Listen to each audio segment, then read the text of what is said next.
Yeah. In a kennel, he's kind of like, okay, there's multiple dogs, and I gotta be careful what I do. One on one, it's not the nicest. Yeah. It's Fuck. embarrassing as a parent. You don't want to see that. You don't want to take Okay. responsibility. You take responsibility. Yeah. I don't And want him getting hurt, and I don't want him to hurt anyone else's dog. It's not a nice thing. yeah. So, but you still think he's on the right path with this hunting school?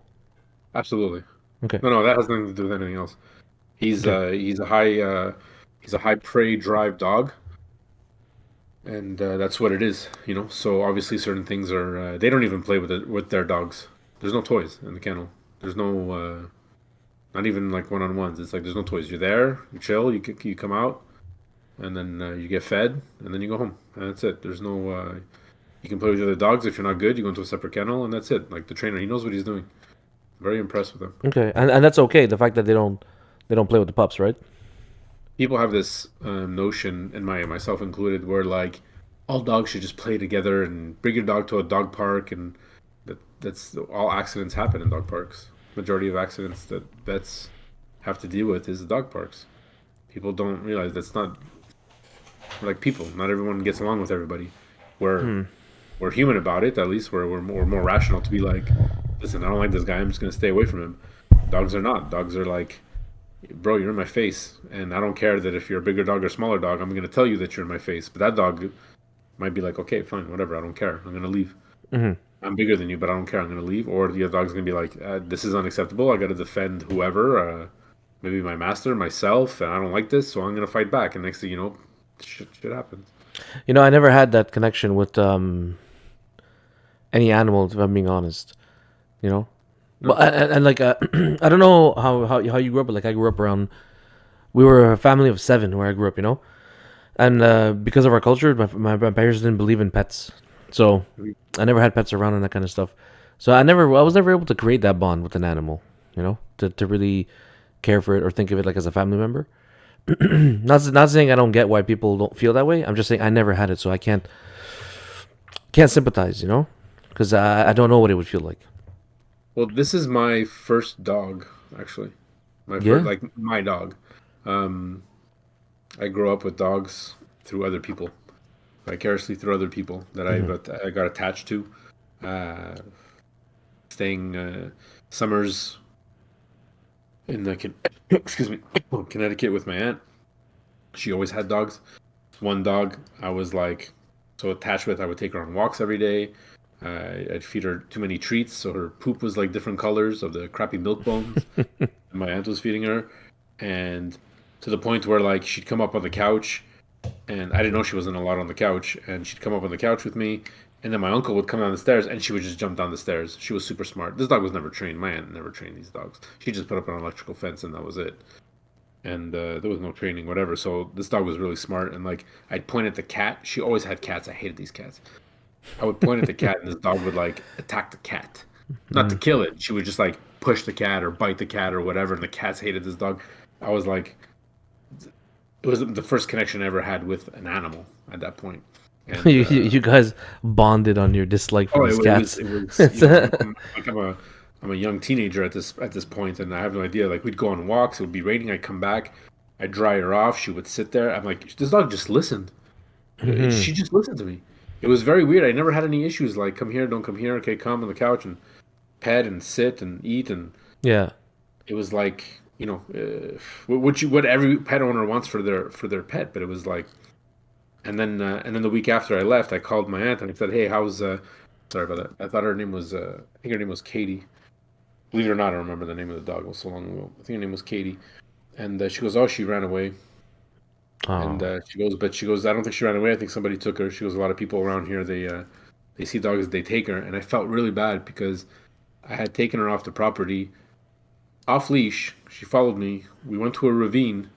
It was with my brother and my other cousins, the younger cousins, watching them, and we were just playing in the river and whatever. Yeah. And she was hanging out with us, and she always came. And I'm thinking maybe somebody saw her, and I always felt bad about that. I thought maybe it was my fault, you Hmm. know, stupidities. But yeah, no, that's it. And we had a cat before that, and goldfish and hamsters. You didn't even have a hamster? No, man. No, we had fish at one point, and Okay. that lasted a year, I think, and that was it. So, Why you weren't taking care of your fish?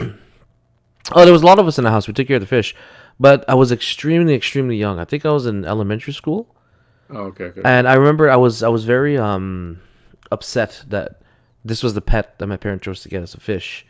You know, I can't touch it. I can't play with it. I can't, I can't do anything. I just fucking look at the thing, feed it and look at it. That's all I could do, and then clean up its shit. So it pissed me off.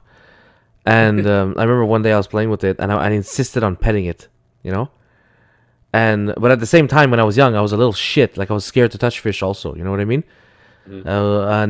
And so I took a comb and I tried to brush the fish. Again, elementary school. I'm a child. Okay. I tried to Okay. brush the fish, brush him a little too hard, and took his tail off by accident. Yeah. And Did you then get caught in he, the filter after? no, no, something worse happened than that. I panicked. I panicked in the moment, and then I just reached in and I took the fish and just like flung it out and just threw it away. I don't know what the fuck was going through my mind when that happened. It was like shit. I hurt this person. It's like one of those Netflix Criminal Minds series, It's like fuck, I'm halfway there. I may as well commit the crime, right? So Oh my goodness. so like I accidentally cut his tail off and I was like, "Oh no, what do I do?" And it just and there was multiple fish in the tank. It wasn't one. Um so because I cut his tail off, I just grabbed the fish and just like threw it out of the fish tank behind me, hoping that no one would see it. And obviously, somebody saw it. Like, what the fuck is this? What's going on here? Oh I got no. caught immediately. So Oh my goodness. that is my experience with household pets, and that's it. And obviously, when I met my wife, she has cats, and I never developed a deep bond with any of them. No, No, no not cuddling, no nothing. they do cuddle, but I don't appreciate it honestly because it's a cuddle on their terms, right? Like a dog, I think a dog think it's always seeking attention or it's always seeking love and that kind of stuff. It always wants to be around you, whereas a cat will easily tell you to fuck off. Yeah, Which says more about me than it does a cat. a cat is a long-term investment. My cat, we got him off the street from Toronto, but he was a rescue, so we took him. And then a rescue of a rescue because my Toronto clan, my cousins couldn't handle him anymore because everybody in the house was allergic. Mm, So I bitched and yelled and screamed, and I, was like, I want this cat to my parents, and they finally gave it to me. And because my dad didn't want pets in the house either. okay. Um, and then whatever, but like he was a pain. Like he was an alley cat that we were trying to domesticate, which wasn't like smartest idea. Um, but he was decent. But like near the end, like near his end life, his later years, cat was so affectionate and talking all the time. He would talk back to you. Mm, You'd call him and he would like meow, do those funny noises that they make, but all the time. Like yeah. you would call him and he would just like, "Mama, mama, mama." Like Yeah. we would just laugh all the time. And he'd be really attached to us. And we left 2 weeks on vacation to go to Italy. And when we came back, he was really mad at us. Like it was like you Mm. could tell, and it was like, okay, this cat had personality. And when he passed, like I cried really hard. And I haven't had an animal since. And I was like in my mid 20s, You, you early know 20s. you know what's messed up? When I met my wife, she already had her cat, right? And that cat passed. And when it was time to put her down, it was too tough for my wife to be in the room with the cat to see it Yeah. happening. And the cat liked me, and honestly, and to be fair, I don't hate any of these cats. I just Mhm. if they go away, well, too bad. Yeah. um, and I remember that cat when it passed away. When I went in the room, and they put her down, I cried. Yeah. I did cry, but it was more just because oof, my wife is watching this. It's gonna feel. She's gonna hear some stuff she never heard before. Mm. I felt bad that in that cat's end of life, it wasn't with the person that cared for it the most, which was her, because it was too difficult for her to be in that room. And I understand that, but I felt Yeah. bad for the cat in that moment, and it did something to me to see how the cat was reassured to see that I was in the room with it, holding its paw while shit was going down. It didn't understand what was Wow. happening. It did something Yeah. to me, for honestly, but it was when she passed, like that was when I saw. I don't know how to say it politely, but that was when I saw life extinguished, and that did something. It could have been Maybe not. Maybe not. Maybe it couldn't have been any animal. But when I saw that animal had its life taken, it was already suffering, to be honest. So it had to be done. But when I saw Yeah. its life get extinguished, that did something to me. I was like, ooh, okay. I'm witnessing the end of something's life here. You know what I mean? So So is that like where you started your journey? Did you like feel some sort of like soul connection with this cat? Because I mean, we've been talking for the past couple of weeks about, what some would call conspiracies or hmm things that aren't real and aliens, and we touched up a bit on spiritual stuff. I mean, we haven't even scratched the surface. We were just kind of I don't talking think about so. We haven't scratched the surface, right? of anything. So when did you start?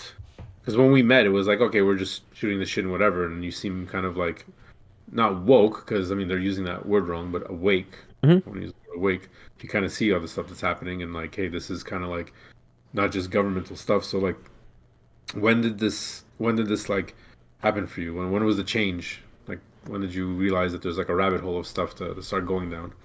Ooh, for me, that started way before the cat passing. Oh yeah. The cat passing was definitely um, a different way of looking at actual life itself. Mm. Like how it's something beyond. Like to me, it's something beyond just a physical embodiment or a bag of cells. You know, which is what we claim to be. Um, but when I started questioning things, you know, or which I'm trying to understand is the crux of your question right here. Yeah, when did this start for you? When did this journey to either connecting you through spiritualism or hmm actually understanding the way of the world? Because I mean, you mentioned before about your parents hmm not wanting. That's how you grew up, that type of environment. Did that have to do with like religion, or did that have to do with? It was religion. Religion Yeah. had, yeah. In Islam, I don't. I could be completely wrong here, but my understanding was that in Islam, it's not proper to have pets in the house. Muslims don't have pets, like diehard Muslims. I mean, you know what I mean? Okay. And because and I'm not saying that this is what all Muslims think, but like for instance, it's considered unsanitary for the home to have an animal in the house. And Muslims pray 5 times a day. And before a Muslim goes to pray each time, he needs to cleanse his body. Wash his hands, wash his head, wash his feet. Every single time before they pray, they have to do this. Okay. They call it making uzu or something like that. And so when you have a pet in the house, you can't have uzu. You can't be pure to pray. Yeah. So that was the house I grew up in. Which when you describe it like that, it makes sense why I never had a bond with an animal because from a young age I linked it with something that was unsanitary. Okay. You know what I mean? so but definitely like religion when I was a young kid, like growing up, it was a big subject for my family because my family immigrated here to Canada when I was young, when I was like a year old, Yeah. and my family had their way of doing things and their religion and all that. And in Quebec, things just go another way, right? Yeah. Religion is not that strong here, and spiritual beliefs in general, I think, are not that strong here. People, that's not true. People believe in something, but they don't put a label on it. They don't call it anything. I think, and like for me, I remember at a very young age, I was sent to a school to learn how to read Arabic. That Okay. my father wanted me to learn how to read Arabic so I'd be able to read the Quran. And I remembered when I went to the school, the person who was teaching was hitting children in the school. It was a school I went to on the weekends just to Okay. learn to read Arabic, and he would strike the children. He would hit them to say, "No, you're doing it wrong." Or you got something wrong, and to be honest, the one specific case I remember was a student sneezed, and he had the Quran in his hand, and obviously you're not gonna sneeze in the Quran. So he closed the book and he put it to his side. He kept the book in his hand, but his hand touched the ground because we're kneeling. We're all kneeling on the ground while we're reading the Quran. And because his hand touched the ground, technically the Quran touched the ground or something like that. I don't remember exactly. I was young, but he came over and he smacked the kid and told him the Quran touched the ground. You don't ever let that happen again. And that was like my moment in my mind where I was like, that's not for me. I don't believe in this. I don't think any of this is real. For some reason, when I saw that, something clicked in my mind to say, I don't think that's how things are supposed to go down. Uh, And I went home that day and explained what happened to my father and my mother. My father, to be honest, he didn't seem surprised by it, but he also wasn't pleased to hear this. And my mother was furious. She was furious, and I never went back. So uh, my parents were very they saw immediately that's not how they wanted me to be raised, and that's not what they wanted me to go through. So they pulled me out of that immediately. that's okay. Yeah. So you see, like, so that honestly created a situation where I created a strong dislike for religion because I associated it with violence and I associated it Mm. with like authoritarianism and that kind of stuff. And my family believes in this, you know. But when I got home, I was immediately challenged and confronted with compassion. My parents said, "No, that's not how it's supposed to be. We're not going to send you back there." You know. Okay. So it started like a confusion within me about religion. And to be honest, what I did from that point on was I just started exploring. I started looking around. You know, I looked at Islam, I looked at Buddhism. Obviously, Christianity was very present, being in Quebec. Um, I looked at the Hindu gods and all that stuff, and I came to the conclusion that they all said the same thing. They all preached the same thing. You know, don't rob, don't kill, don't shoot, don't steal. You know, Yeah. don't murder. And I was like, okay, well, why do I need to pick one and say that's the right one? Why do I need to pick one and worship a god? Why can't I just?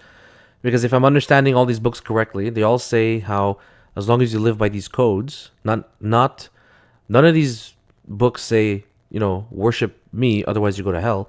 They all say live by these tenets and you'll go to heaven. You know. So at that point, I made a decision in my mind to say, then I'm not going to pick one.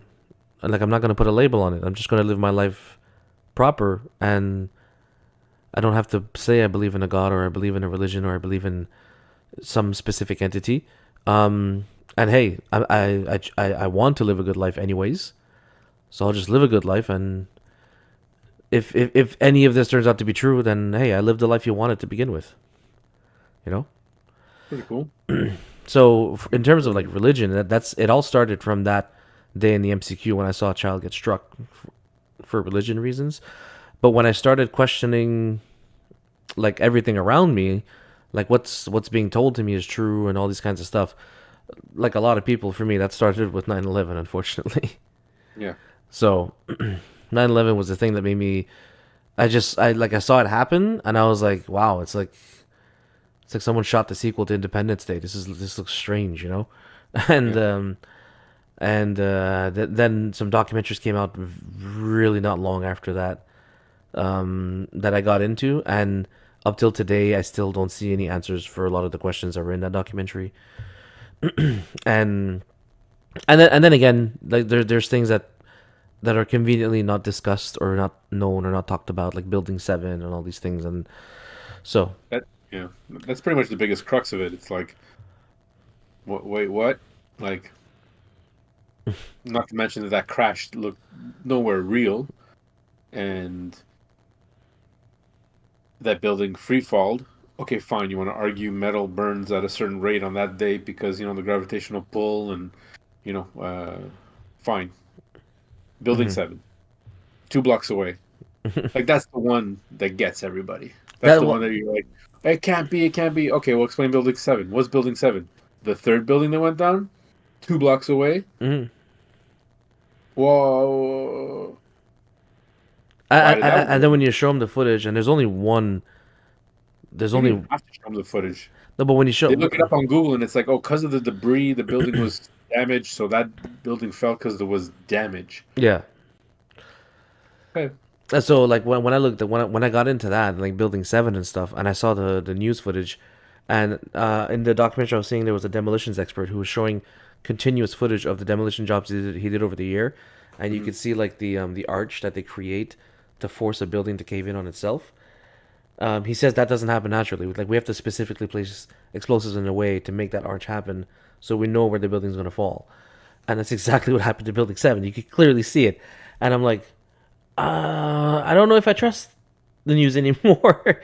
And it was from there I threw CNN out the window because like a lot of people when that happened, when 9/11 happened, 9/11 was when I think they created the news ticker at the bottom of the screen, which constantly fed you information, constantly fed Yeah. you news, and that to me that's like something that's it's weird, but it's comforting to know that something's always going on, you know, Hmm. and it was nice to see it.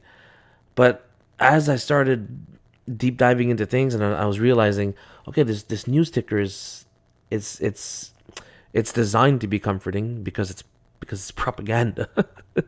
Yeah. They want us to consume it. So that was when I started by in using the words of the woke, questioning the narrative. Hmm. That was when I started doing that because to me that was huge, and I couldn't believe that everyone just ate up the reasons for why that happened.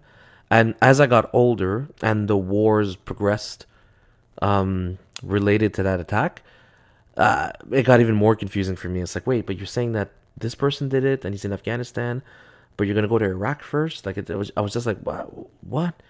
At the time, I didn't know about other things, like for instance, like how Saddam Hussein was trying to no longer trade in American dollars for his oil and that kind of stuff, you know. Yeah. And he issued a warning. He's like, if you come here, I'm going to start burning the oil fields, and that's exactly what he did.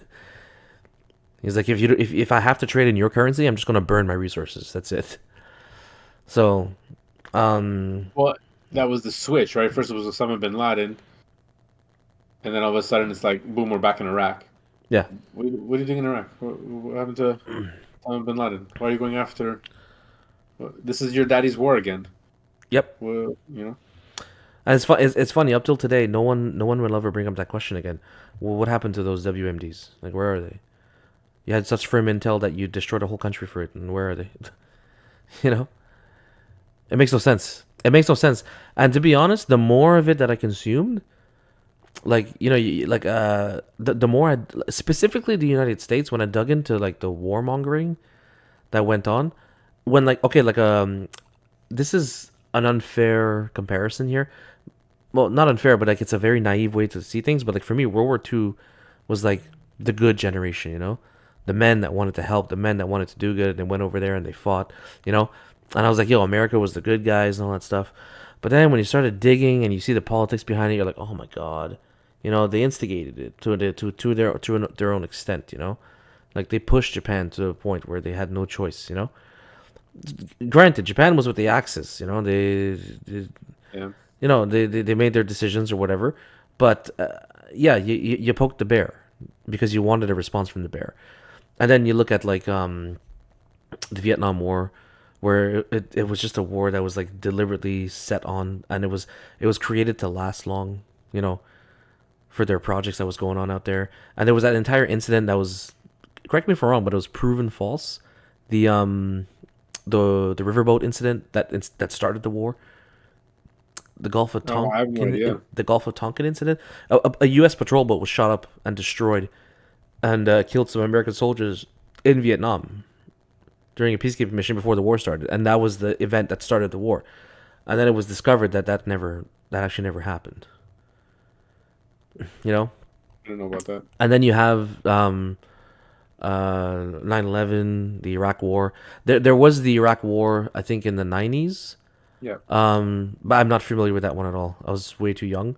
I mean, yeah, I was way too young for World War II and Vietnam. But when I was in school, Oh yeah, because it was happening. I remember watching it, being in and asking my mom like, because it was like, oh, the Gulf War, and I'm like, oh, that's not overseas. That's like, I mean, no, it is overseas, but I thought, because I thought it was the Gulf of Mexico. I was so young, like I was mm, just like, oh, it's the Gulf, and I'm like, and I remember asking my parents or my mom, like, I'm like, is that close to us? And it was affecting me because that's all there was on the news, the war, the war, the war, hmm and because I was always watching my cartoons up until dinner, and then boom, it was like 5 o'clock, and I'm like, news call or 6 o'clock, and the news comes on, and I'm like, come on, I want to watch cartoons or whatever my shows yeah, were, and then I would just tough through the news sometimes, and I'd be like, blah blah blah blah blah blah blah blah blah blah, hurry up, hmm finish, blah blah blah. And my mom was like, okay, stop saying blah blah blah, like just turn it off if you don't want to watch it. I'm like, no, I have to because He-Man's on at yeah, 6:30 in the news, and I was just so I'd watch this freaking news, and I'd be like, scared shitless. At 5 o'clock, So you have Allah Akbar, and then at 6 o'clock, you have I have the power. It's like, all right. All I know about the '90s Iraq War, honestly, I never looked it up, and I probably should. Was that was the first time news broadcasters aired footage of missiles slamming into buildings and trucks, yeah, and stuff like that. That's what I take away from that one.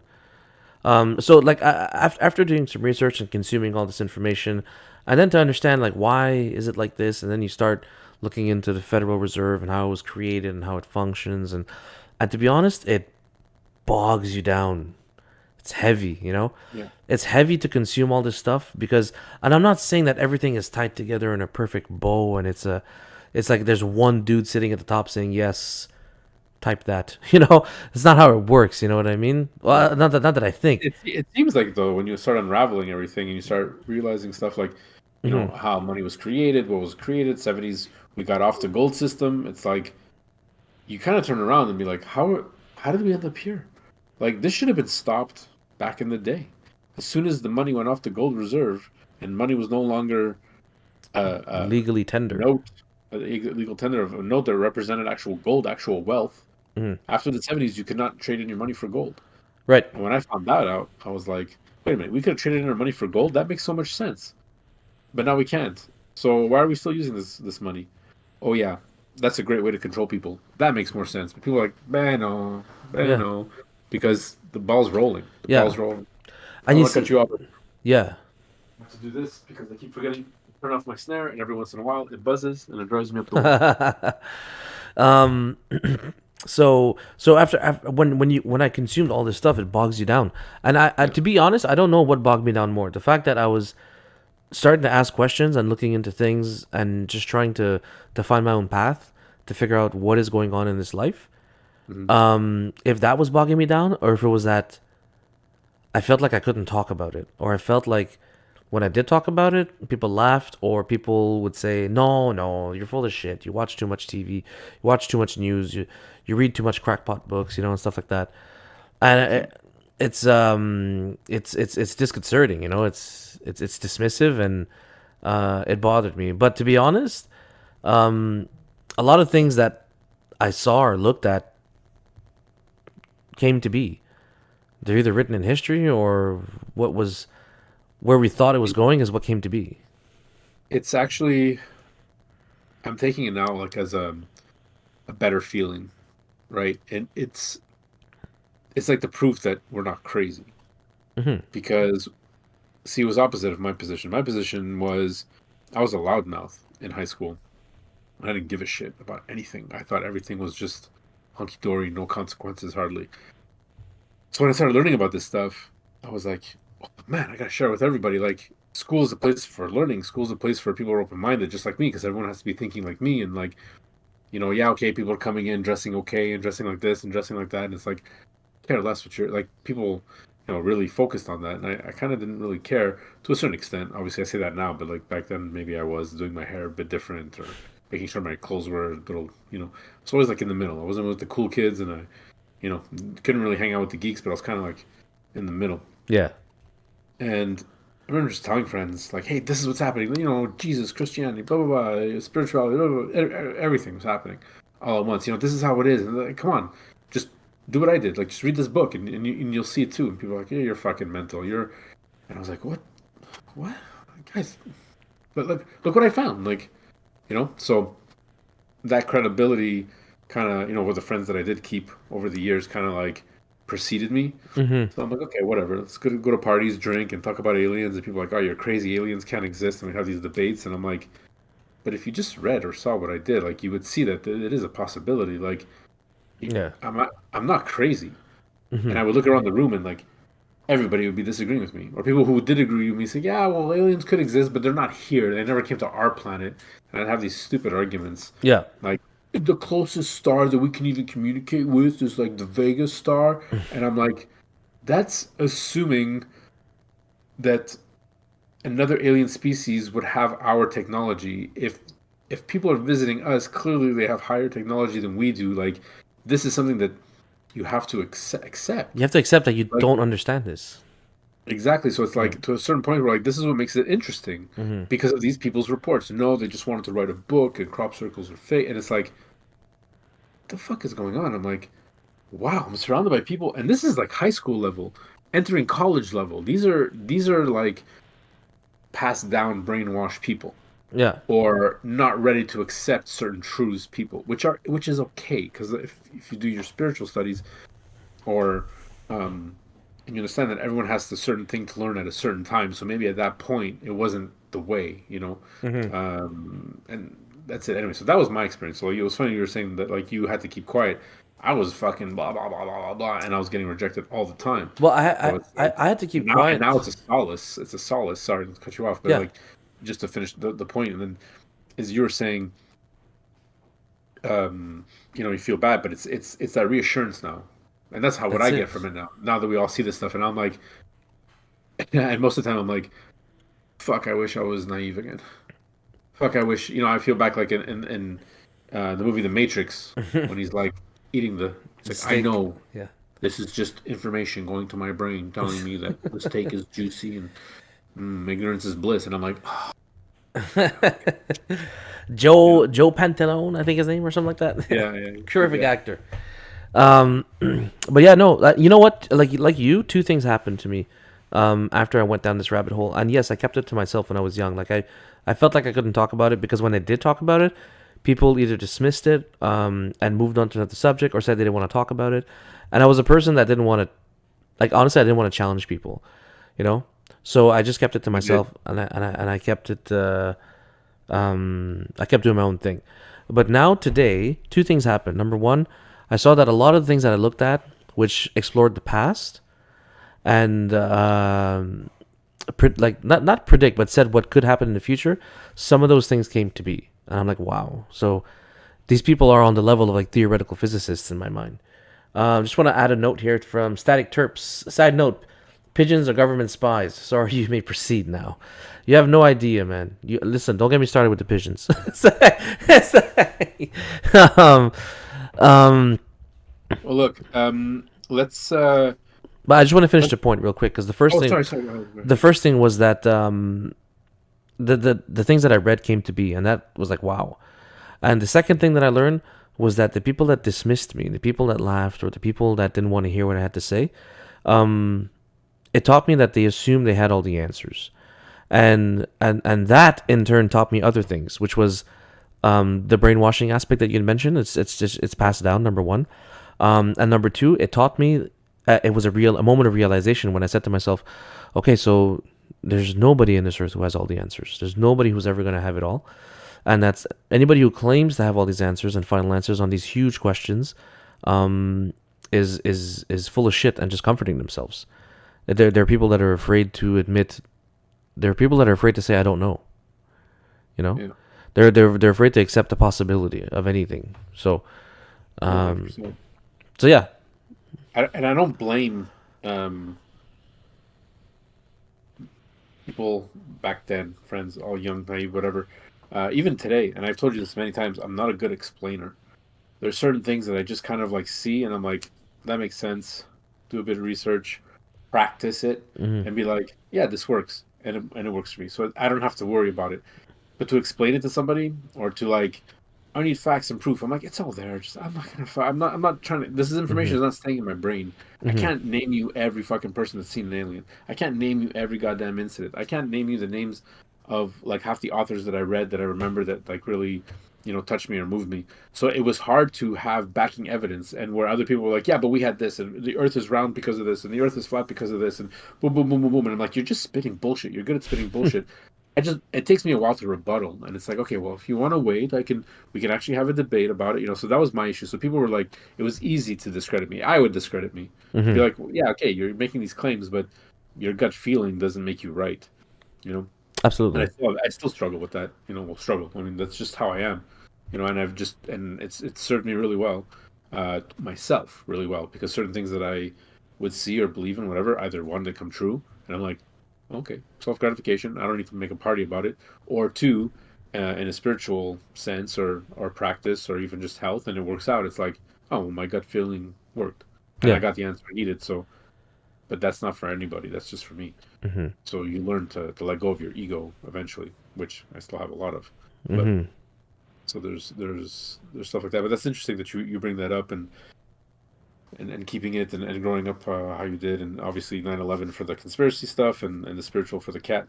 That's not the cat, but the Well, the religious experience in schools and yeah. reading all the books and the cat was more of a realization of because I deep down inside I knew that when I looked at the books and I read all these things, I'm like, I'm just gonna live my life because the life I want to live is according to these tenets anyways. So why pick one, right? So I basically put it out of my mind. The thing with the cat was more like um we're more than just cells. There's something else Yeah. in there. It's hard. It's hard. Yeah. Um, it's it's one thing to even put down a cat that you've known or that you've spent time with or attached with. I'm sure it was a very hard experience for your wife. Um, Mm-hmm. but it's also another thing when you're even for sport and for hobbies like hunting. You know, we've spoken about hunting before. Um, I fucking cried the first time I shot a deer, not because I was sad that I shot it. Um, it was my first deer, but it was like a long time coming and a lot of hard work and but at the same time it was like, holy shit, man, I just took a life. That's This it. is not a this is a big animal that had like, it wasn't like a horse that was like lame or something that you had to do, you know. Um it was an animal that was just minding its business, coming through a path, and I took it. And it was like, but it's a moment of you have to feel remorse. A true hunter has to feel remorse about it, Yeah. and you have to be accepting and willing and being grateful that this universe has allowed you the opportunity to be able to feed yourself and your family. Because I mean, if you're just shooting it for no reason, there's no fucking reason to No, do it, you're an right? ass. Yeah. Um, yeah, and then yeah, so there's definitely that. So I mean, I guess my next question to you would be, after doing all this, be like, um, what through all this, like up until this point now, like what have you learned that has been like the most impactful to you? Like Mm. what have you taken away so far that has like kind of like, well, really, out of all of it, was it really the 9/11? Was it really something somebody said, or like what was the biggest event? Yeah. Before I jump into it, I just want to mention what Static Terps is saying here. Yeah. I think he's going back to your hunting comment. He was saying like how it's survival of the fittest. You outplayed the animal. There's no remorse to have as long as there's nothing. I'm guessing gained. As long as nothing goes to waste. Sorry, he finished the sentence. Yeah. It gave itself for you. You have to honor that. Absolutely. I absolutely think you have to honor it. But I do think that it's. I've never hunted, but I do think it's proper for a hunter to feel remorse. Um, You have to feel remorse, or else the meat is soiled. I just think so, and I just think because if you don't feel remorse in taking the animal's life, it's just I don't know. It to me that's a numbness that's gonna grow, man. It's gonna go beyond hunting, you know. And I'm not saying you're gonna go out I mean, there. And, I you're mean, not. everyone shows it a different way. I'm not saying that every hunter has to go out there and cry their balls off, Yeah, uh, but it's like you have to feel somewhat like. For me, it was hard because I just, spiritually, I love being in the woods and whatnot. And static trips is not wrong to the sense where, and that's how I feel because I mean I had a dry spell for 4 years, both before was 5 years before, and then 4 years before I actually shot and caught my own deer. hmm And then after that, it was I was shooting every year, or at least seeing or shooting every year. And then I went through another 4 year dry spell. And I think at that point, and I've missed deer too. hmm I've had a few shots where I've missed deer. Um, One deer I shot at twice and I missed it 2 times. And then another deer I shot at once and I missed it with a crossbow. Fine. And to me, um, it was like you're so mad at that moment. You're like, I could have done this better. I could have done that better. That's the sportsmanship. Like, fuck, fuck, fuck, fuck. It's yeah, just a learning experience. But at the same time, what gave me solace after, and now you look back and you're like, it's not a cop out, but it's more of like it wasn't meant for that animal to go at that time. And Static Tips was correct, where the universe gives you what you're supposed to have. And yes, it also has to do with skill and whatnot. I mean, but you hear about all the time people who have no hunting experience whatsoever go out for their first time. It's like me taking you with like no license or whatever under my wing, Mm-hmm. pass you the gun, and you just happen to shoot this massive buck or a big trophy buck. It's all you're there at the right time at the right place because you're meant to be there. You were meant to take that animal's life at that moment.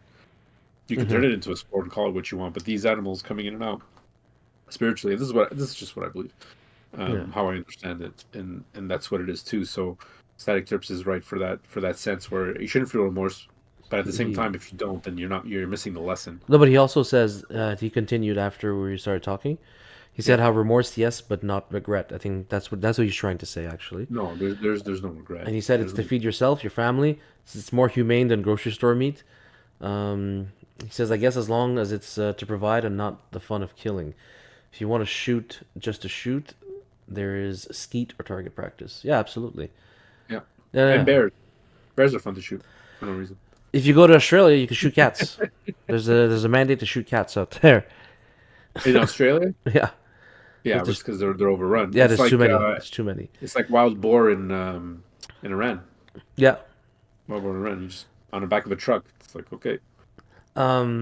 So yeah, and like just to comment on the because I know this is not Static Trips' point, but like the reason why I think it's so important for remorse is because it to me it teaches a sense of discipline, control. You know, if you feel remorse after you take something's life, which It's take I've responsibility for what you're doing. Understand that exactly what you're doing is not. exactly to It's not. understand the It's not gravity a. of your It's actions. not your day job. You know. Hmm. It's to understand the gravity of your actions, and to me, specifically when it comes to hunting, like it takes a like you said you can take me out there, no hunting license, pass me the gun, and see what I can do. Um, but to me, it takes a man to want to go hunt. But to me, it Mhm. takes a bigger man to know when to pull the trigger and when not to. You know what I mean? Like to me, that's huge. Yeah, So and that's so okay because not everybody can do it. Because I have so many friends and cousins who are big and tough. It's like, hey, why don't we go hunting? Why don't we go? Oh, I don't know, man. I don't know if I could take an animal's life. That's rough. It's like, okay, that's your limit. It's yeah. fine. It's not. It's really not for everybody. It's really not for everybody, and it's not for. And I'll say this with a bit of ego, and I'm glad it's not for everybody because I'm glad to be out there alone. One, hunting is not cheap. Yeah. That's one. That's annoying. So you have to like, I mean, you can get away with a lot of things, but at the end of the day, like licenses cost money, and that's a yearly thing. Hmm. Renting land, owning land, driving to like the trip away, taking a week off, a weekend off. Some hunters are just so static about it, like so ecstatic about it that like they'll just do it every weekend because they have to work. And you're I've been blessed that I can take off a week once a year just to do hunting. For that one specific hunt. Yeah. Um, but even that, it's definitely a privilege at this point. It Hmm. shouldn't be. Everyone should be able to hunt. It should be a right. Everyone should know how to hunt, just like how everyone should know how to do their frickin' taxes. Um, but Yeah. I'm glad it's not because I don't get to share the woods with everybody because it would be overpopulated. But Hmm. if the woods that meant more many people hunting, we would have a better system. Not to say the system is bad, but there would be definitely a better land management way of doing things. No, I know exactly what you mean, but the system is it's not like this by accident. It's like this on design. It's a feature, not a Well, we kind of screwed not it a up. We kind of live in. I hate that argument. I don't want to talk Mhm. about too much about hunting, but I've always hated that argument where they're like, "Well, why don't you just go to the grocery store?" Or I'm like, "Are you serious?" Or why don't the animals like just let them live and they're there living in nature by themselves? I'm like, I know, but we're living in their home and we kind of screwed that up by Mhm. moving them away. And now if there's too many of them and there's no predators for them, then they get sick and die, and then that's not good for us either.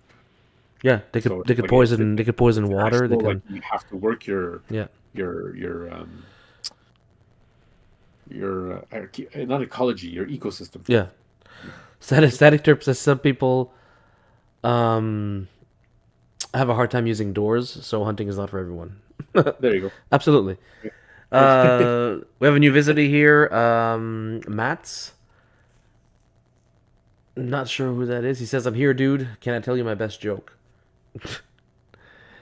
Go for it. Let's hear it. Let's see what you got, Mats. It's gonna be a buck joke. Watch. Um, while we're waiting for him to type it out here, I just want to mention that it's funny you mentioned it because you were asking what was the one thing that I learned throughout my journey Yes. and exploring that kind of stuff, and I would say it was What's impacted you the most? what impacted me the most. It wasn't a specific thing, but it's like the buildup of it all. What I think made it good for me is that a lot of people tell me how, hey, Wazim, it's easy to talk to you. Hey, Wazim, it's fun to talk to you. Or Wazim, like, you ask good questions or blah, blah, blah, blah, whatever. And I think for me, what it gave me is it gave me a sense of understanding that I don't have the answers and that's okay. And I don't have, it gave me, it allowed me to humble myself and say, you're not going to have all the answers ever. You're not going to know what's up. And it's okay to say that. And more importantly, because I feel comfortable saying that, I think that is what's giving me a thirst for understanding. It's Mm. what's making me want to go out there and try and figure out what's what and what makes us tick. It's the title. No, I'm kidding. it's but for real, that's like I think that's what it is. That's my biggest takeaway from all of that is because I saw the world a certain way. Like when I was a kid, like I remember when I was like in elementary school, I would say to go so far. A lot of kids grew up watching like Arthur and GI Joe and Transformers and that kind of stuff, and I did watch some of that to an extent. But I actually grew up watching Die Hard and Rambo and Beverly Hills Cop and stuff like that. His was the best, man. It was, it really Men was. were men, and cocaine was okay. Static cocaine, a book of sugar. No, I'm just kidding. So, yeah. Static Terp says Jack and Jill went up a hill, both with $1.25. Jill came back with 250. Oh. Is that Matt who said that, or Static Terps. I Matt love is Andrew Dice Clay. yeah. Oh, Matt's here. He says I'll be back. This was an impression of Arnold Schwarzenegger if he were an elevator repairman going into a building, seeing the elevator in between floors, just realizing he doesn't have the right equipment. Oh. That's what Arnold would say if he was a repairman trying to fix an elevator and forgot his equipment. He'll say, I'll be back. Is this your boy? I have no idea who this is. Oh, okay. Welcome to the channel, Matt. Welcome to Feel free to never type again. Thank you for joining.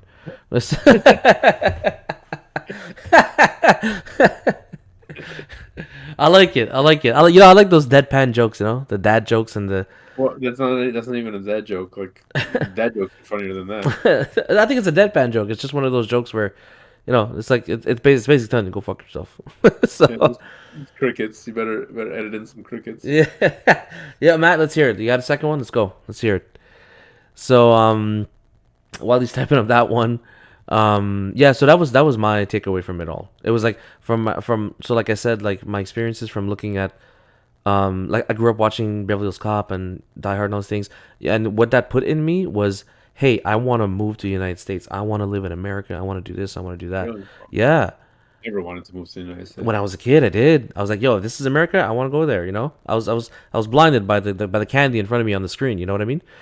And Oh, I never didn't get that. That's good. That's funny you say that. That's good. and then after I started as I grew older and all these things happened, um, I that switched. I didn't want to move anywhere else. I realized that there was no. It opened my eyes in the sense like how I realized that these problems are worldwide. It's not to a specific area, so it didn't matter if I go to the States. It didn't matter if I go there. I'm still going to be faced with these things. You know what I mean? I don't think there's a geographical solution to any of these issues that I have in my mind about what I think is right and what I think is wrong. Um, and beyond that, like when I started digging into conspiracy theories and that kind of stuff, and seeing how people and religion also, because religion assumes that these people assume they have all the answers. It's in the book. It's in the book. It's in the book. I don't need to ask any more questions. So it showed me how the people that claim to know everything were really limiting themselves in what it's possible to understand. Because me, it's not just understanding everything. It's just the possibility of understanding so much is just crazy. It's mind-boggling to me. Sorry, I'm gonna get back to the chat real quick. Static Terp says Chuck Norris can slam an elevator door. Okay, I think The proper expression for that joke is Chuck Norris can slam a revolving door. Yeah. um, Oh, selling the elevators because they go like this. yeah, yeah, yeah. Static Terps says selling an American dream but hiding in the ugly truth. Absolutely, that to me, America is such an ugly machine now, in my mind. Not the people, the country, the way it's done things. It's ugly. Oh, Well, except for Matt's. all the people who, who are part of the KKK or whatever. Like you're not really good people, are you? No. So, Matt's came up with his joke. I was cave diving with Sean Dragon today, and he told me underwater, I'm running out of air, and I said, "Yeah, Sean, you fucked up your ass dying down here." you're referring to the submarine issue? I don't know. I don't. I guess. I don't, was Sean Dragon somebody on that sub? I have no interest in that. The only time I actually got interested in that story was when The Simpsons said that they predicted again, and it's like those Simpsons predictions. Wait, I need to look that up real quick to know if that's a joke related to the recent sub incident. Sorry, Mats. You're talking to boomers here. But I No, think that's no. strike two for Mets. No, Sean Dragon is not related to the recent sub issue. Sean Dragon. Is it a play on words? Am I reading it wrong? Not gonna lie. He had preconceived idea of the American people. Oh, sorry, that's Static Terps. Not going to lie.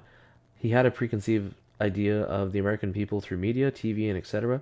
But spending more time there, the people there are really nice. Absolutely. Americans are Uh, super nice. In my experience, the ones that I've met, I met them on cruises. I met them on my trips to the U.S. Like local Americans and that kind of stuff. Like to me, they're nice people. Went to New York, nice people, man. Yeah, I remember we were in New York City. We went to see a Billy Joel concert, me and my wife, and we were walking down towards Madison Square Garden, and this dude sees us on our phone, and he looks like he's in a rush, you know. And he stops and he looks at us. He goes, "What are you guys looking for?" The first thing in my mind was, "Oh, what the fuck is this guy gonna try to sell us?" You know. And legit, the dude was just like, "Okay, what do you want? You want this? Okay, go here, here, here. Done." And he walks away. He's like, "Yeah, I saw you guys were tourists." He legit just saw tourists and just wanted to point us in the right direction. That's all he wanted to do.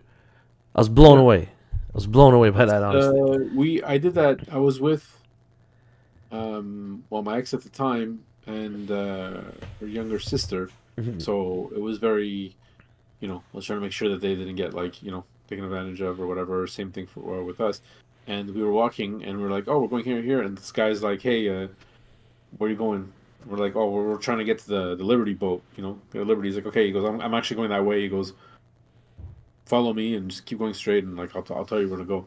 And I'm like, okay, cool. And then he's like, yeah, yeah. And when we got to the thing, he said, just turn here and go there. You'll be okay. Like, just it's a little confusing because of whatever. And I wanted to give him $5. I'm like, here, I'm like, just get yourself a coffee. Thank you. He's like, no, like it's fine. It's like, okay.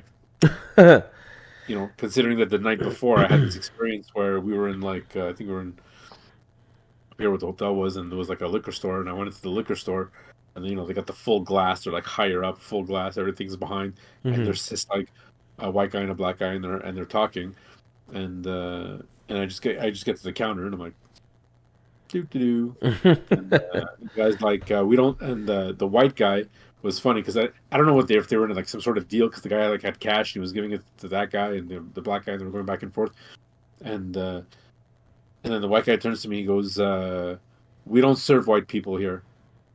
And I'm like, "Shit." Yep. I'm like, "Here we go." And and then I just see like the black guy gets up and he's just like smiling or whatever. And he's like, "What can I get you?" I'm like, "I'll just take that bottle of gin." Yeah, that's fine. And the $5, like, you can keep the change. Fuck right out. I was just like, okay, okay. Just gonna get back to chat real quick. Static Terps. He says that Americans are nicer than the Vive le Saint Jean people. I thought you were one of the Vive le Saint Jean people, man. um, Hey, look, man. When the small suburbs of like where I live say there are no fires allowed, covered or non-covered, no mhm. fireworks. It's like, yeah, but we're okay with the fires up north. They're not speaking about the fires up north. They're talking about the people. Like, no fires. Period. Matt's got another one here for us. Let me hear you make some noise if you also met Dracula for the first time and thought he would be just a little bit taller. Okay, so I have You another know what, question Matt? for you. I'm gonna say, Matt, you're testing out comedy material here, and if you are, keep it up, buddy. Just don't take it on stage yet. Okay, let me ask you another question. Let's get this party on the road. Yeah, man. After all this, we're talking about all these things, like Hmm. um, seeing your experiences, what's changed you. So that's pretty interesting. What um, what are you willing to? Maybe not willing is not the right word, but like, what are you willing to not accept? Like, what are your limits of like falling down this rabbit hole of certain things that you're like, you know, not necessarily ever, but like right now you're like, no, no, no, I'm not touching that. Like Bigfoot, I ain't touching that. Bigfoot doesn't exist. I don't have time for that. Flat Earth, stuff like that. Um, Spirituality, there's a hell, there's not a hell, whatever, anything. What are you willing not to accept? I Or what are you willing to accept that doesn't exist or whatever? One of the that, things. that's a tough one, man. Because like I said, I'm open to a lot of things right now. Like if someone comes up to me and they want to talk about like flat Earth is something I believe in, to be honest, pretty much at 0% almost.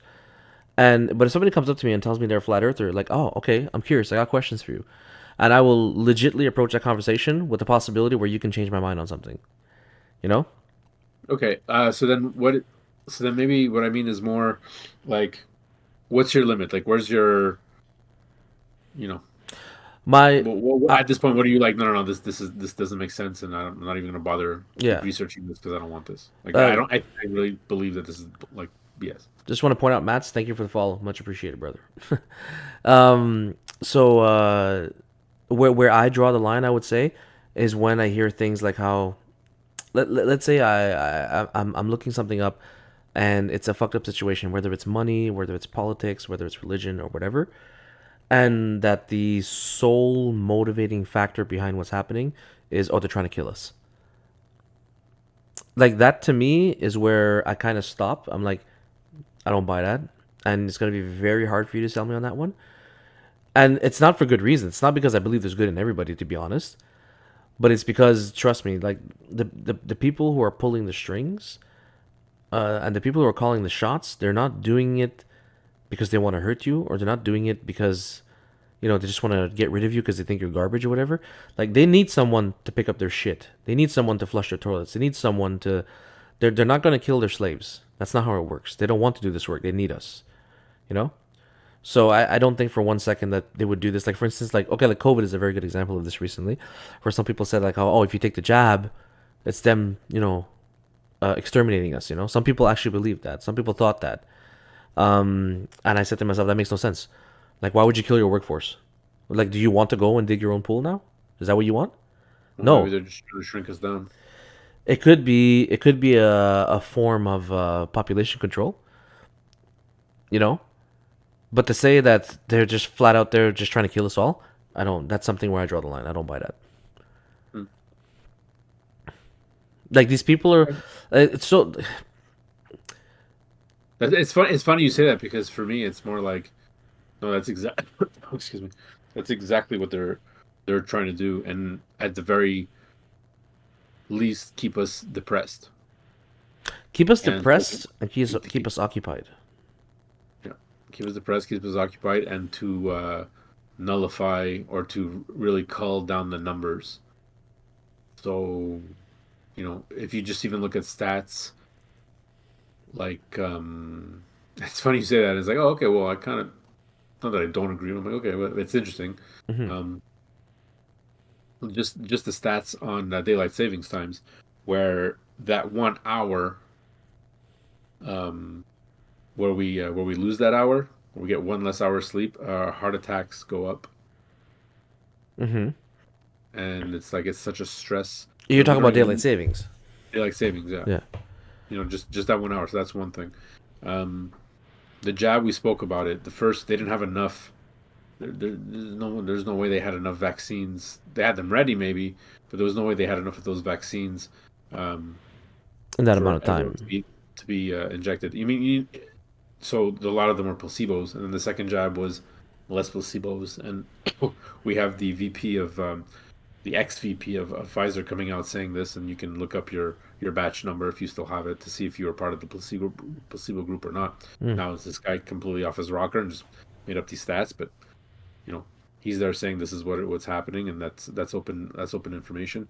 Mm-hmm. Another, another thing that surprised me the other day, and I'm happy to see it, and I'm sad to see it at the same time, but still happy. It's one of those bittersweet moments where there are now support groups around the world opening up for uh, COVID vaccination side effect survivors, something along those effects, Okay. where there's health groups and work groups and support groups for people who have gotten Mm-hmm. these horrible side effects of COVID, and it's not just women not being able to give birth. It's not just um, you know that heart disease and coming in children. There's a lot of other things that people realize, like so many people had so many heart issues, Mm-hmm. but that's starting to come out. So it's like, well, when you start vaccinating a lot of people, I don't know. It's like, and it goes wrong really fast. Oh well, that's vaccines. Obviously we didn't have enough time to test them. Well, then why were they out in the first place?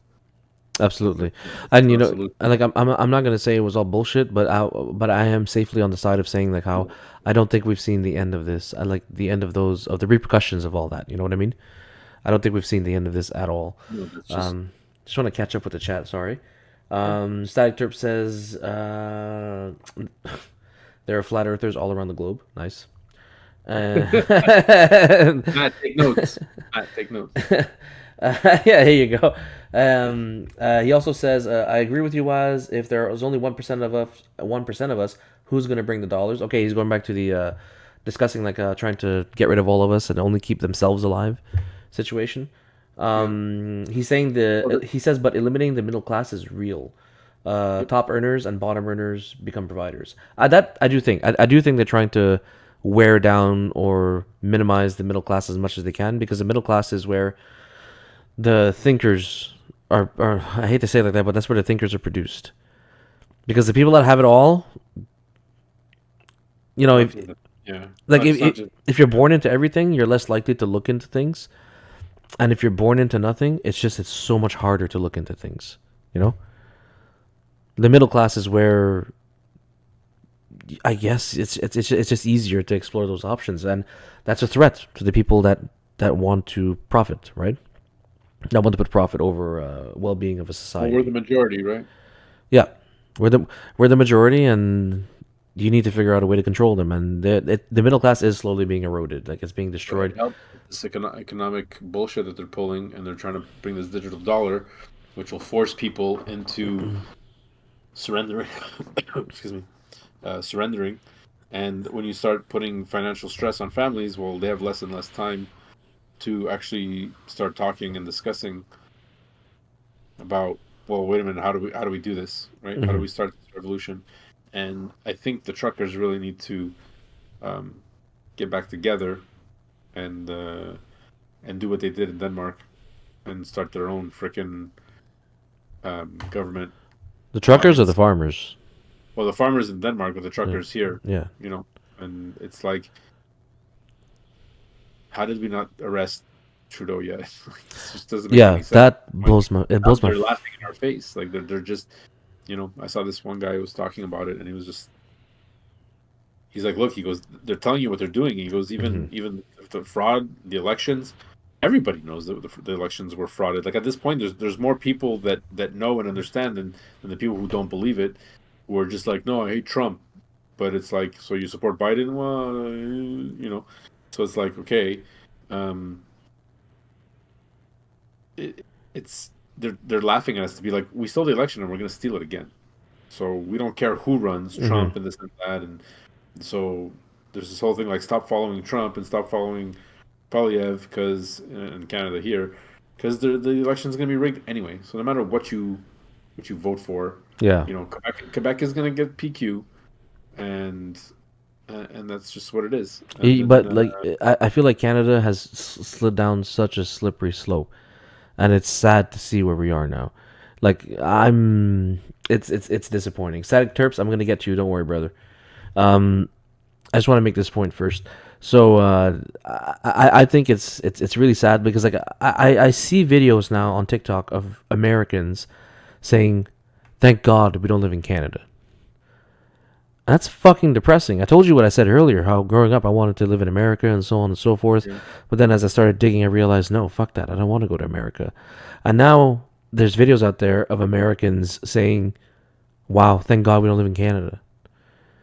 Like, how fucking far did we fall for it to turn into that, you know? I find that so depressing.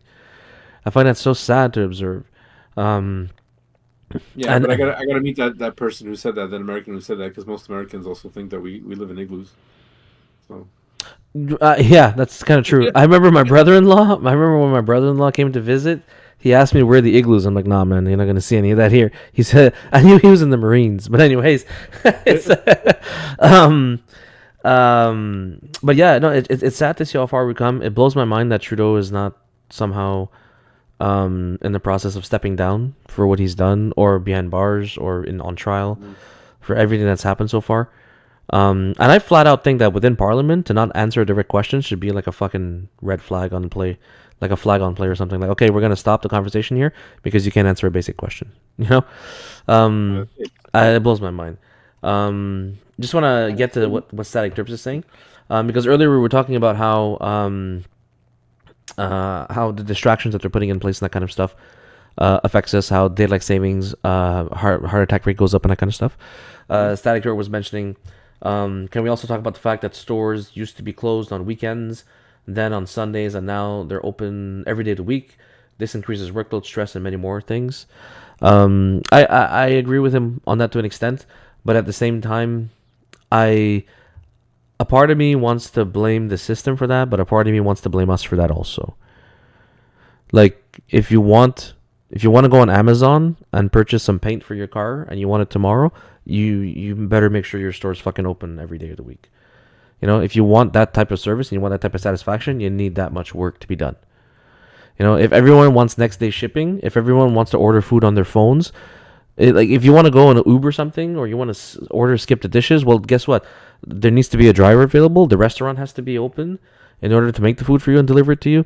Like, that's on us, I think, because well, if the weekend is filling a need, right? Like people, what are you gonna do on my weekend? Again, that's a shitty system. 5 days on, 2 days off. What am I gonna do my weekend? Well, that's just capitalism. Well, you know what? If I work 2 days a week Mhm. and I get a majority of customers versus during the week when I get an average customer, obviously 5 versus 2.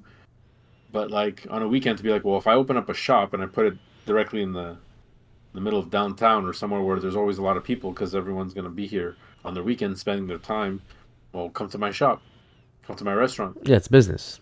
and that's what's gonna happen. So this whole thing about like, well, hold on a minute, people finish work at 5, so I'm gonna keep my grocery store open a little later than everyone else, so you know, Hmm. so I get the after workers, people who are finished after work saying, well, I still need supplies for the week. I can't do all my shopping Saturday because if I do all my shopping Saturday, then I can't go out and enjoy the day. But if I do it during the week, but I can't go during the week. Oh, wait a minute, this guy's open until 9. That's a convenience for me. This guy's capitalizing on it, and Yep. now economy is working.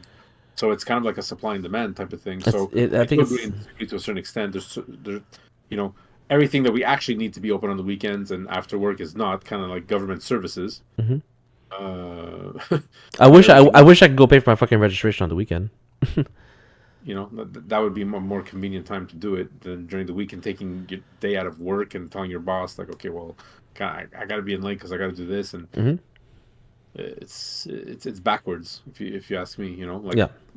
Like car dealerships make sense.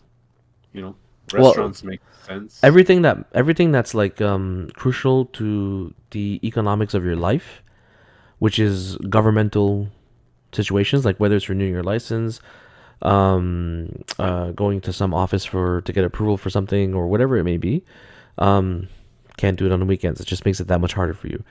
The other There's thing is, working rights and 40 hours, and you can't work more than that. And I can't force someone to work on a weekend because then I have to pay them overtime. and then the other thing is banks. Most banking services are closed on the weekend. Also, the thing that controls your money is closed on weekends.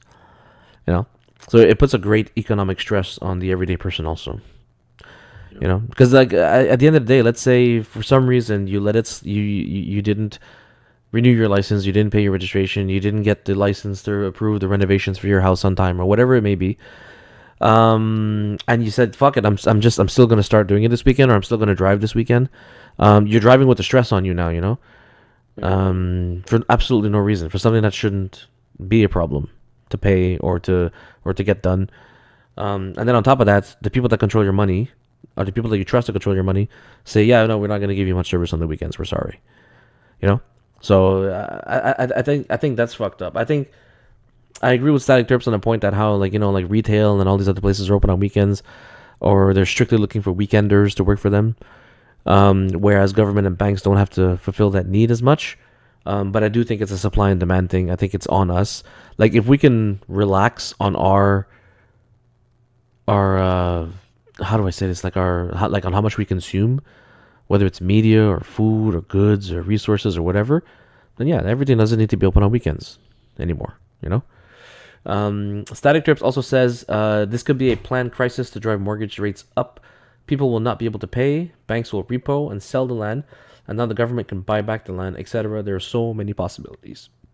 Absolutely, it's always a possibility. Anyone that says that's crazy, they would never do such a thing. They would never lie to you. It's like I gotta like I have a compilation of clips I could show you where the government says one thing and then the exact opposite of it. So Yeah. don't ask me to start trusting them right now. You know. Well, I Um. mean, it. Forget about any type of conspiracy of that. Just the government itself. Like, eh, you look around, people are like, "Oh, well, the liberals were in power and they screwed up, so we put the conservatives. Conservatives did nothing for us. Back to the liberals." It's Mhm. like at one point you got to look around, and be like, "Are you guys woken up yet? Yeah. Are you realizing that this isn't working?" None of It's it. just a status symbol to be like, "I'm voting liberal. Oh, I'm voting this. I'm voting Party PQ." You're Hmm. all idiots. You're all idiots. Yeah. I vote and I'm an idiot. Excuse me. I'm an idiot too because I've been voting for the fucking marijuana party for the past 10 years. Hmm. Just 'cause I don't want to lose my ability to vote. But now I don't think I'm even gonna go anymore. You're gonna steal my vote anyway. Just fucking steal it. It's literally wasting my time at this point. Yeah. I have better things to do. I'm honestly thinking of not going. And Hmm. I think that's what they want anyways, because it'll be easier to steal that vote. But you're gonna steal it anyways because there's no fucking way. I don't know. If fuckity fuck. Don't even get me started. I'm done. I'm done with it. I I'm know. done with I it. know. I'm People still. told me, I'm no, still you in the have to vote, phase. or else that's how they steal your vote. You have to go fucking write your name down so they can't. It's harder for them. It's not harder for them. I'm Hmm. done with it. I'm not going. I'm not wasting another fucking minute of my life standing in line with people, COVID, mask. Fuck you and fuck off.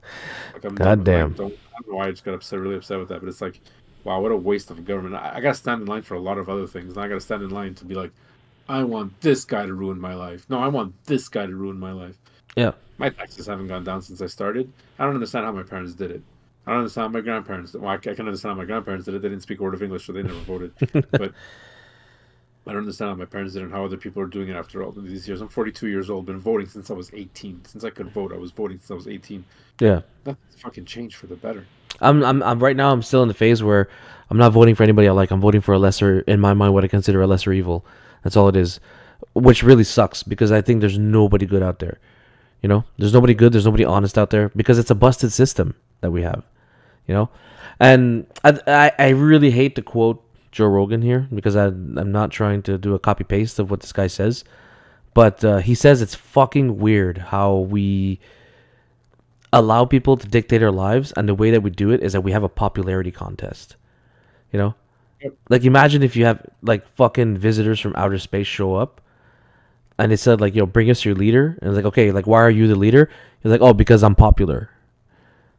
Makes no fucking sense at all. None Yeah. whatsoever. Look, we're getting to our time. Yeah. So I'm going to ask you the last question. I had another one, but you kind of answered it. Um, do you believe in God? I don't believe in the God that's written in that. Sorry, that we wrote about. I do not. Who's we? Men, human, mankind.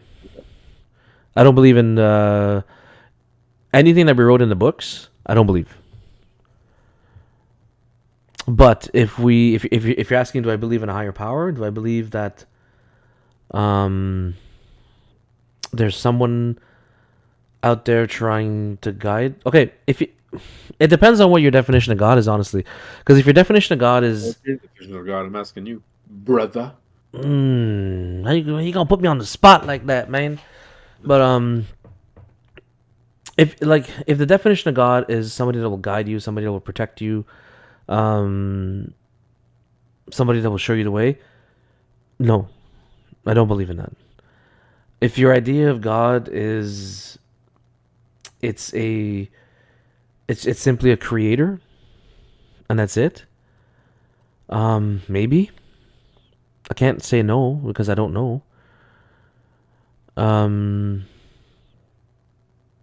but I think I'm leaning more towards no on a general arc of the question. I'm You don't leaning. believe in God.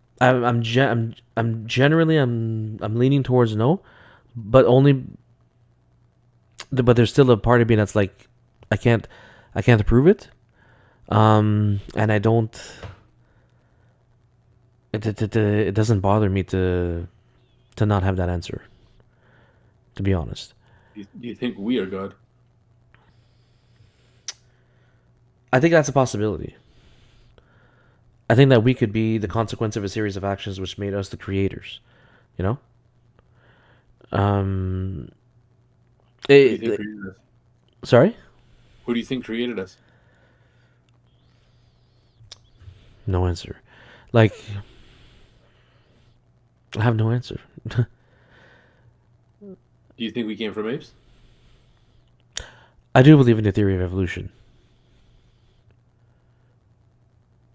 Oh, I see a smirk. No, I'm But just I'm just taking it in. It's all good. yeah, no, but I do. To me, it's not far fetched to think about the evolution of cells into microorganisms in the oceans, into fish into like That's land. fine. I'm asking if you think we came from apes. That's my belief. But we came from apes. Yeah, I can believe that. I can see it. I can see how it's scientifically possible. So I think it's plausible. So I can't say 100% that's what it is. But if somebody would ask me the question, that's where I lean. Okay. Interesting. Yeah. Like if one day someone tells me it's like, no, dude, you are Yahweh's fart. It's like, oh shit, good to know. You know what I mean? Yeah, no, I understand. We're both on the understanding that we could like both be wrong and like we don't actually exist right now. We're just a bunch Absolutely, of electrons moving through space and we just happen to be experiencing this for 30 seconds and then we're gone. absolutely. And it's gonna take years. For some reason, it doesn't have much to do with it, but like your question reminds me of that scene from Men in Black. Um, when Are we there's alone? ah Are we alone? no, it's an end credit scene when the camera zooms out on our main characters and it zooms out of Earth, it zooms out of the galaxy, it zooms out of the universe, and then it's just two aliens playing marbles, and our universe is one of the marbles. Yeah.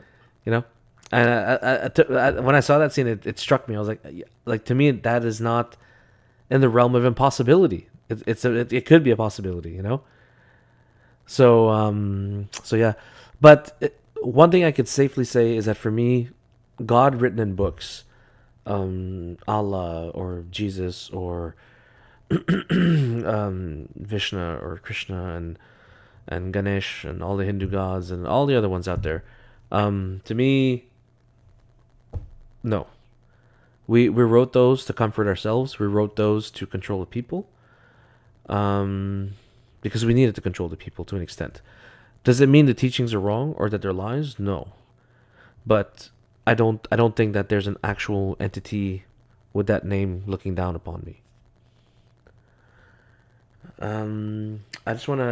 I want to ask you the same question, but before I do that, Static Terps here says, "Sorry, I have a lot to say, but I don't want to sidetrack you." No, you're good, brother.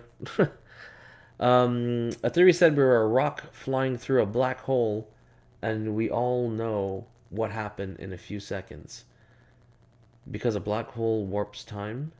But anyways, we want to know Two Wolves' opinion. There you go.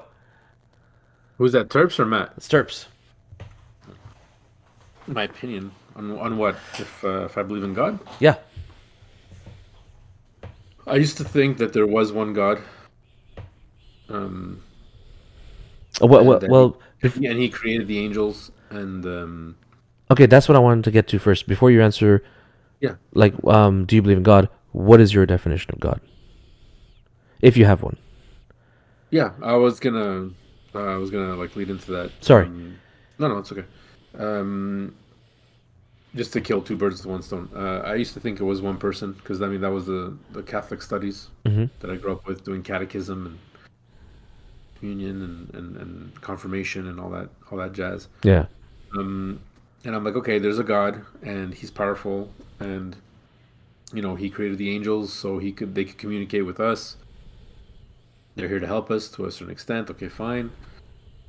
And then it was like heaven and hell. If you're bad, you go to hell. If you're good, you go to heaven. And then it was just like I'm having a hard time chewing on stuff. I'm like, what? This doesn't make any sense. Like, these stupid questions. Like, can God make a rock that even He can't lift? I'm like, why would you waste time doing like philosophizing about this stuff? Philosophizing, if that's a word. Philosophically talking about this stuff Yeah. and stuff like that seems like a waste of time. Um, you know, I remember that question. Can God like can God Himself create an object that He Himself cannot move? and then it was like, Yeah. and then it started making me question stuff, and through um, understanding through some of the books I had previously mentioned in our past and people's experiences and people talking about seeing angels and back and forth and blah blah blah blah blah. I came to the understanding and conclusion that like God made us in His image, but we are uh, we are God ourselves, our spiritual essence, our the other dimension that we don't see. Understanding that we're here experiencing this for our own purpose. So I believe that there is a higher power or higher spiritual experience that's not this, because like this is. I mean, if you could see how messy my desk is, it's just paper and plastic, and we're hurting ourselves. And there's no way that this can be it. This can be the only life that there is because it's pretty fucking sad.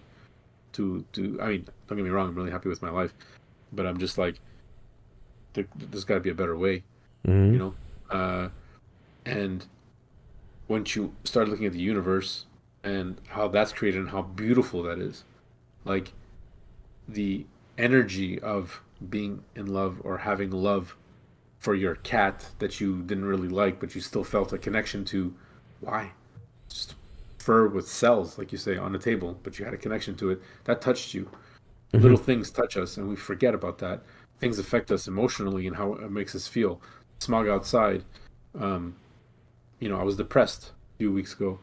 A couple days ago, we spoke about this, Yeah. and now I feel better. And but at the same time, it's like all these things. Emotions cannot be written down. Emotions are something that only a person can feel, individual. So that in itself has been created. Do I think the creator is our God? No, because I still think that aliens created us. So then, in that aspect, the alien is my God. Oh, you created me, but you're a fucking idiot.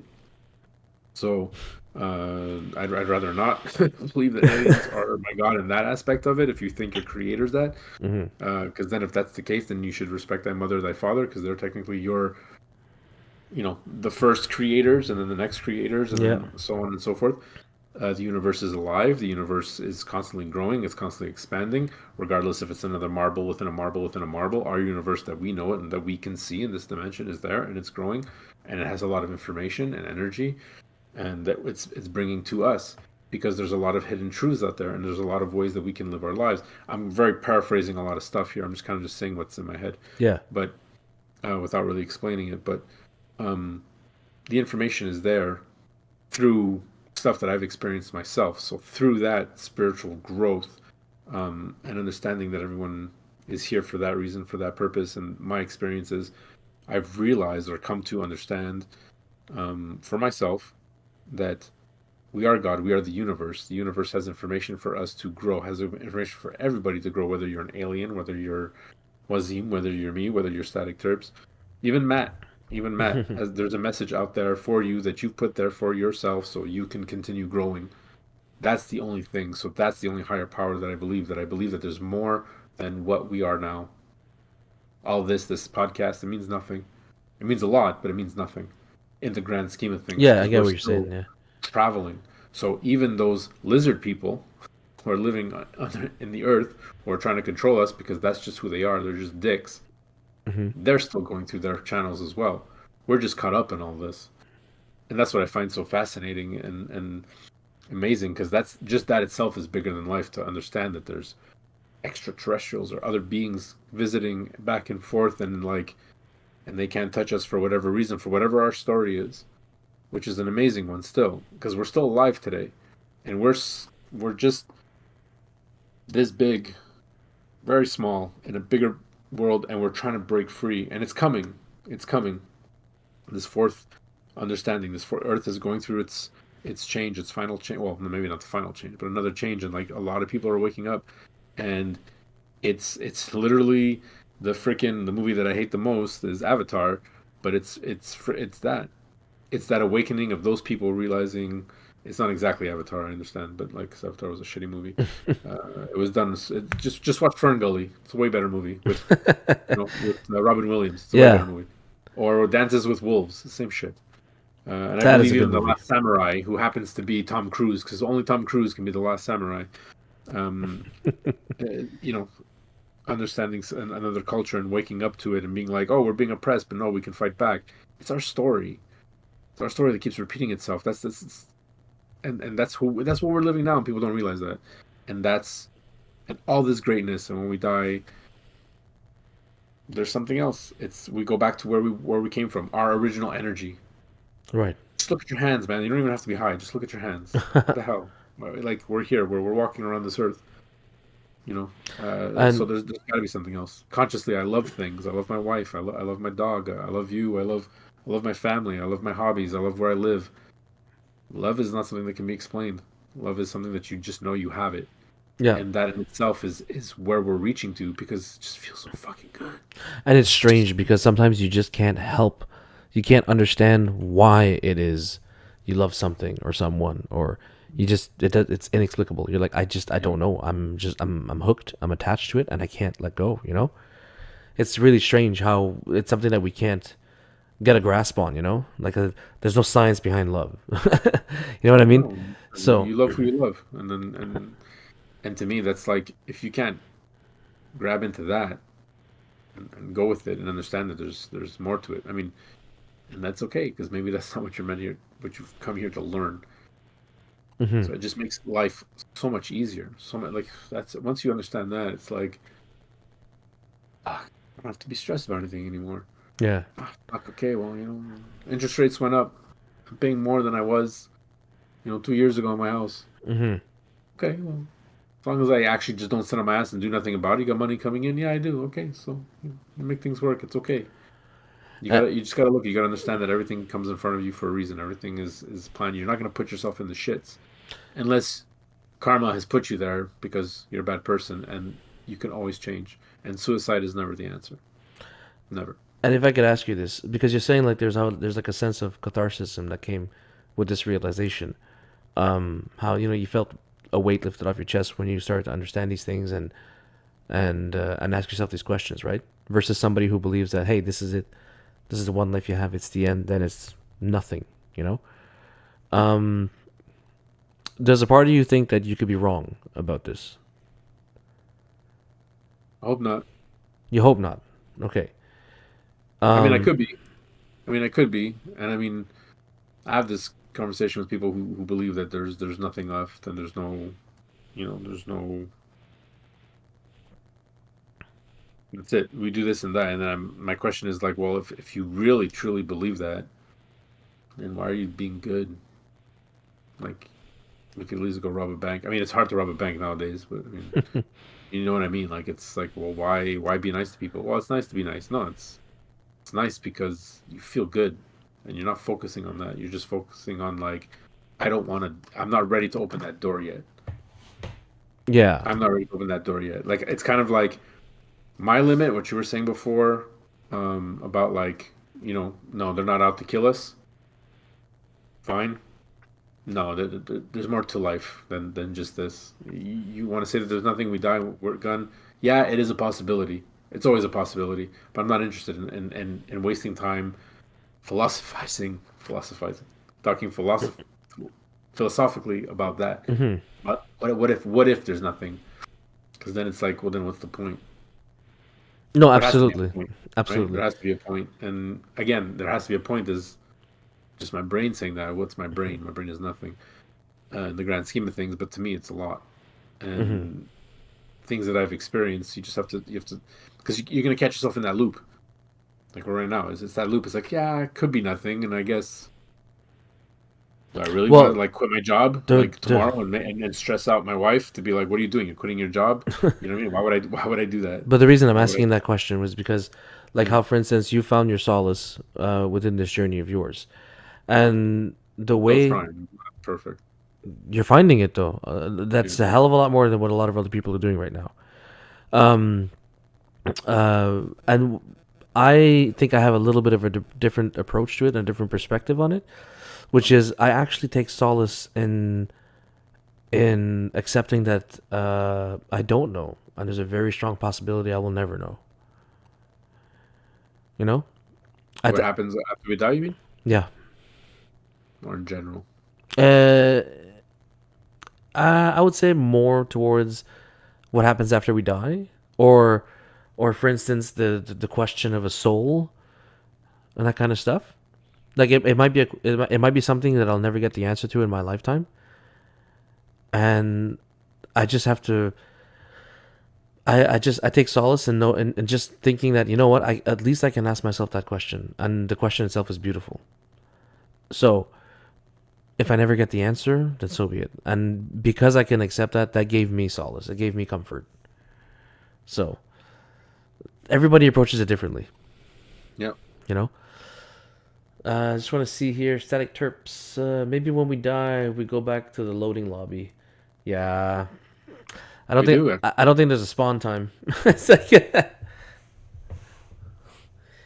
you think there's a loading lobby? You can call it that. This is loading lobby. You die. You reflect. Some people who don't accept their death are stuck here until they accept it and they go up. So we have energies. That's where some ghosts come from. Now you see, that's a Uh, nice perspective on it. Like how the reason the person's still here is because they still have some learning within themselves to do. Some people wait for their spouses Mm. or there's somebody else. Some people are just not accepting that it's there, so they're kind of stuck here. Hmm. Um, I once read this thing where and it was pretty scary, so I stopped reading it.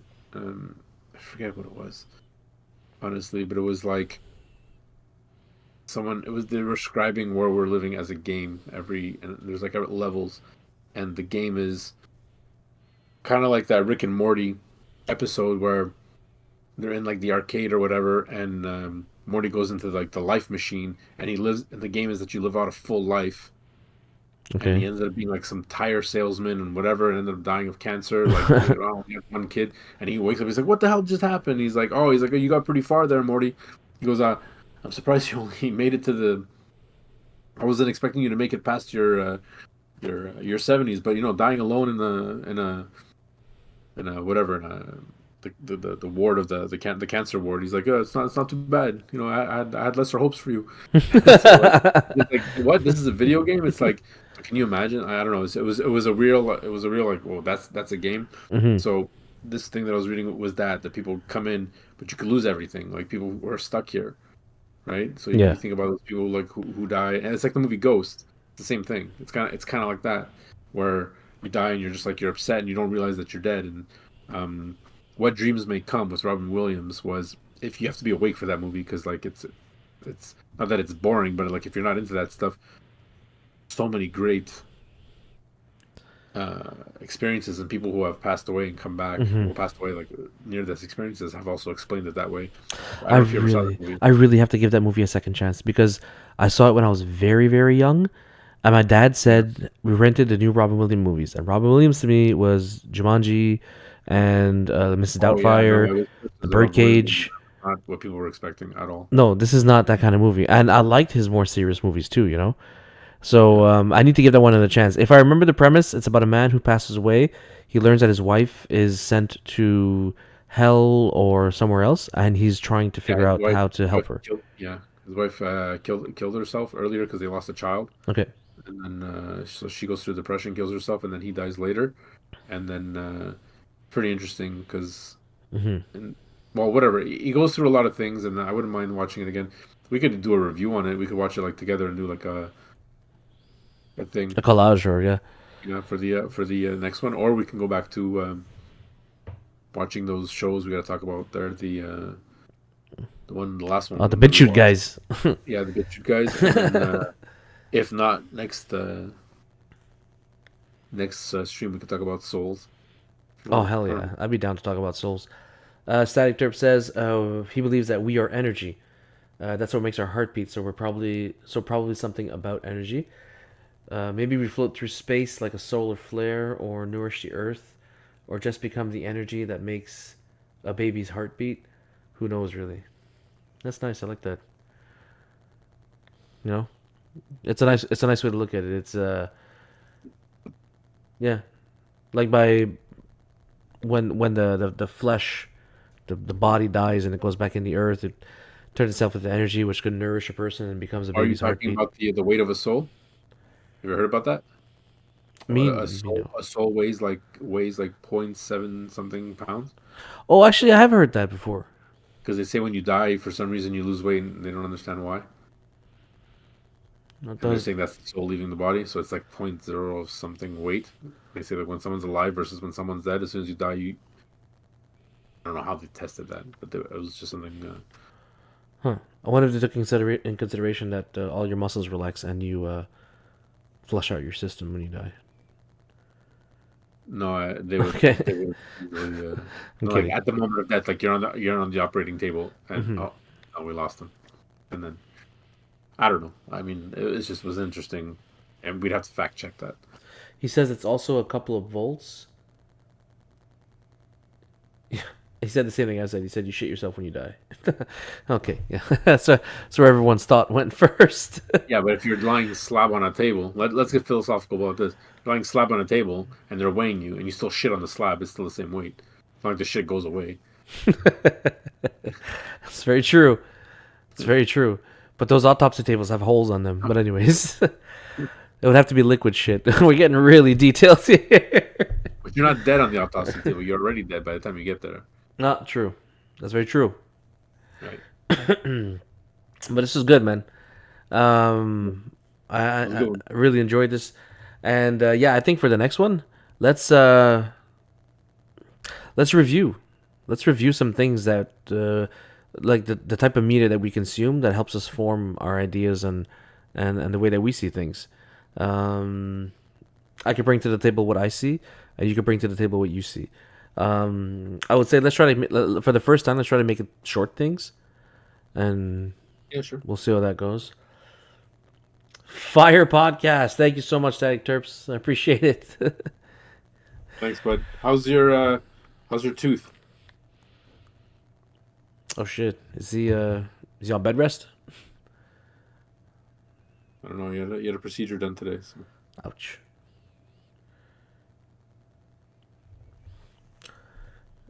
We'll see what he says. Did you see that whole thing about Trudeau's new bill and how everything's going with like Facebook and Instagram and Google? They're all pulling advertising out of Canada. Yeah, you were telling me in the car, but it was breaking up. Oh, Static Terp says drilled and good to go. Gold crown in 2 weeks. Damn, gold. Same. Hey, you- He got NordVPN. I got ExpressVPN. It's probably not as good, but hey, at least I got one. For what does that have to do with anything? Trudeau's law and advertisers pulling out of Canada and that kind of stuff. Well, Google and Facebook and Okay, so hold on a minute. Trudeau's law is that advertisers have to pull out of Canada. What's his law? I don't understand. No, no, his law is basically saying like how they need to pay the Canadian government if they want to advertise stuff on, if they want to advertise things to Canadians on social media platforms, right? What? Yeah, Okay. That makes no and sense. and everybody is basically saying fuck you, we're just not going to show any advertisements at all. And sorry, not just advertisements, news. If you want to show news on Facebook feed and all that stuff, they need to pay the Canadian government to do that. So it basically means how you will no longer get your news from social media. Yeah, but what's determined news versus like a talk show? That's we don't know. We're not sure where that falls exactly. Or But is it some they're gonna start that's how they're gonna start censoring people I, if they're gonna say I news, yeah,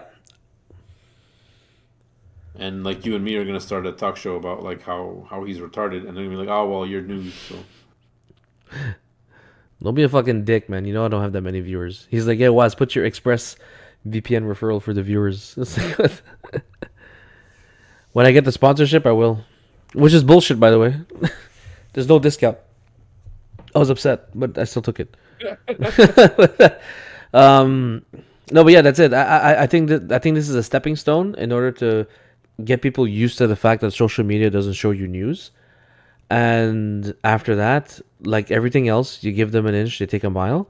Then they'll start saying, okay, well, you can't talk about this because it's news related. You can't talk about that because it's news related in Canada. And that's what I'm saying. Yay, Psych Terps is out of here. Take it easy, eh? yeah, buddy, thank you. Um. So yeah, I think that's what was I saying? I was basically saying it was a stepping stone for them to remove the way we get our information. And that's when I started seeing videos on TikTok and Twitter and everywhere of people saying like how Americans are saying, "Wow, thank God I'm not in Canada because this is really starting to look like a dictatorship." Yeah, You could no, he's only get your news from the state-funded media. I mean, everyone's gonna go to BitChute, and that's just how it's gonna be. And then people are gonna stop using Facebook, and Facebook's gonna take a hit, and then Zuckerberg's gonna get all mad. No, no, no. But the law applies to all entities all entities online. So if BitChute wants to run news or ads and that kind of stuff in Canada, they have to pay the Canadian government. It's very restrictive. It's powerful. What Oh, was so it's passed? not just Facebook; it's internet au It's complet. it's internet in Canada, which is why the people who have VPNs are like, yeah, okay, great, we're fine, you know. But for the people that don't, you're about to you'll start to notice that your feed is very light on news lately. Interesting. Yeah. Well, that's something else we could discuss. But it's funny because most of the time I'm getting a lot more information on not even my TikTok, but my wife's TikTok Yeah, what do you about mean? all that stuff. But there is a lot of stuff on Facebook. Like when I click on a video of whatever stupid, like even if it's a friend's video, Hmm. not saying my friend's videos are stupid. I'm just saying like a dog and a cat, or if it's a friend's video and I click on it, and then you just start scrolling up other videos. A lot of it, because of the algorithm, is about the government and stuff like that. So I'd be surprised to see Oh, that, like that that should all disappear. And if that's reposting of news, sorry, because that's like reposting of news. exactly. And I think that's where they're trying to get to. They're trying to get to the point where um, they just because social media is where people go to vent. It's where people go to discuss what the mainstream doesn't tell you. You know. Mm. And if you want to be a government that controls, then naturally you don't like that. So how do you do it? Tell them pay me, and when they say no, fuck you. No more news. That's it. So Or we all get together, we all sign a subscription, we pay the government, and we just steamrolled them with like, yo, Trudeau raped a kid. No, I'm kidding. That's not true. probably did. I have no Eh, problem saying NDAs, but yeah. that. All right, brother. Well, thanks a lot for the talk. I really appreciate it today, No man. problem. It was good. Have Yeah, yourself a good one. you too, man. Talk to you soon.